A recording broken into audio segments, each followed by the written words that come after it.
দ্বিতীয়ত, আপনারা ভুলে গেলে চলবে না, আওয়ামী লীগকে আমরা কার্যক্রম নিষিদ্ধ করতে পেরেছি, কিন্তু আওয়ামী লীগকে যারা ডোনার, আওয়ামী লীগের যে ফাইন্যান্স, আওয়ামী লীগের যে অর্থ ব্যবস্থা, সেই অর্থ ব্যবস্থা কিন্তু এখনো পর্যন্ত ইনট্যাক্ট।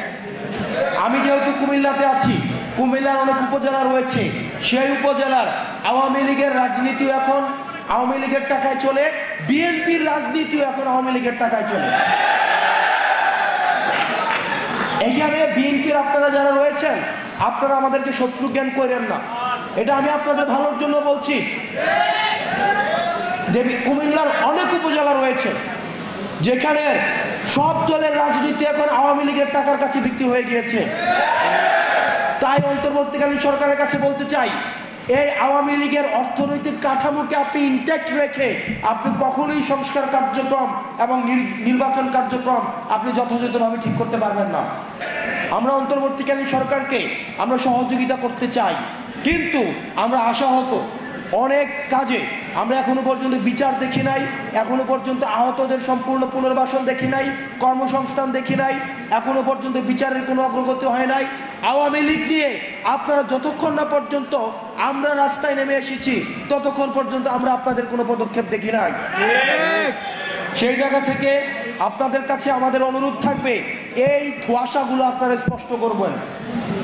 সর্বশেষ এই বিষয়ে আমাদের কথা হচ্ছে যে অন্তর্বর্তীকালীন সরকার অনেক ক্ষেত্রে কম্প্রোমাইজিং। মানবিক করিডোর নিয়ে আপনি আপনাদের অবস্থান খুব স্পষ্ট করবেন।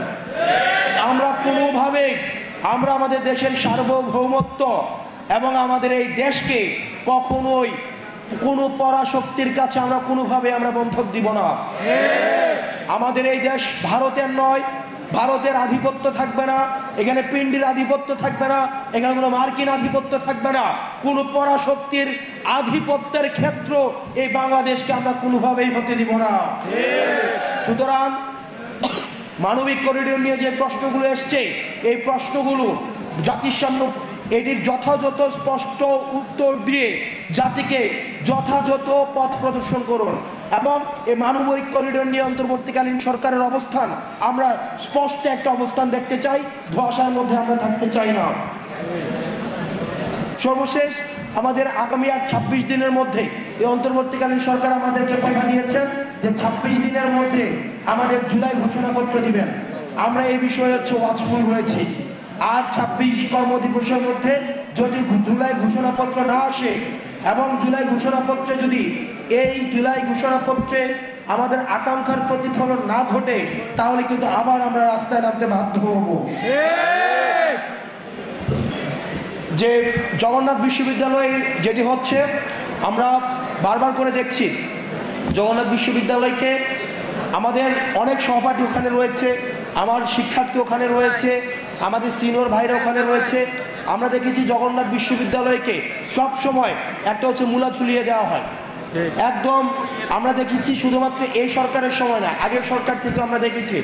এই অন্তর্বর্তীকালীন সরকারকে বলবো, এই তালবাহানা না করে এই 20,000 শিক্ষার্থীর যে দাবি রয়েছে, তাদের দাবি খুবই মৌলিক দাবি। তাদের হল লাগবে, তাদের হচ্ছে থাকার জায়গা লাগবে, শিক্ষার সুন্দর পরিবেশ লাগবে।